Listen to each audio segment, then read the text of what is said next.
সাবেক নির্বাচন কমিশনার নুরুল হুদাকে আটকের সময় যেভাবে মব জাস্টিস করা হয়েছে তা কাম্য নয় বললেন স্বরাষ্ট্র ও কৃষি উপদেষ্টা অবসরপ্রাপ্ত লেফটেন্যান্ট জেনারেল জাহাঙ্গীর আলম চৌধুরী।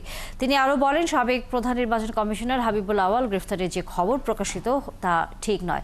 সকালে গাজীপুরের কালিয়াকৈরের মৌজাকে হর্টিকালচার সেন্টার পরিদর্শন শেষে সাংবাদিকদের প্রশ্ন জবাবে এসব কথা বলেন তিনি। এছাড়া তিনি বলেন, কৃষি জমি দখল রোধে খুব শীঘ্রই কৃষি জমি সুরক্ষা আইন করা হচ্ছে।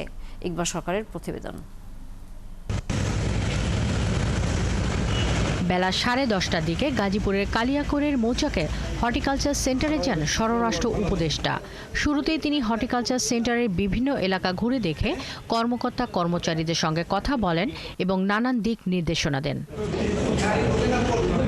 পরে তিনি কথা বলেন সাংবাদিকদের সঙ্গে। এ সময় তিনি বলেন, সাবেক প্রধান নির্বাচন কমিশনার হাবিবুল আওয়াল গ্রেপ্তারের যে খবর প্রকাশিত হয়েছে তা ঠিক নয়। তিনি বলেন, উত্তরা থেকে সাবেক প্রধান নির্বাচন কমিশনার নুরুল হুদা আটক হন, তবে তাকে আটকের সময় যেভাবে মব জাস্টিস করা হয়েছে তা কখনোই কাম্য হতে পারে না।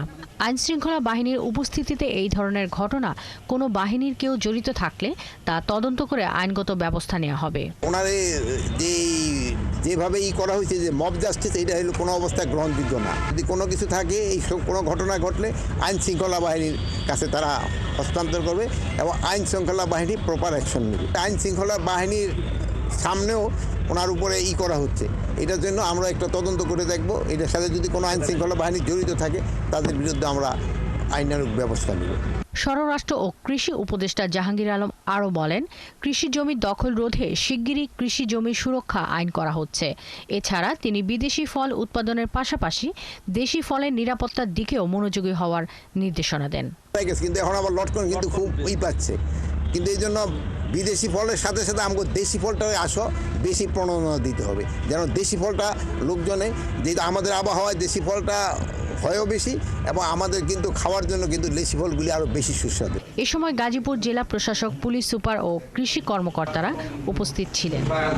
শাকিলা শম্পা, ৭১।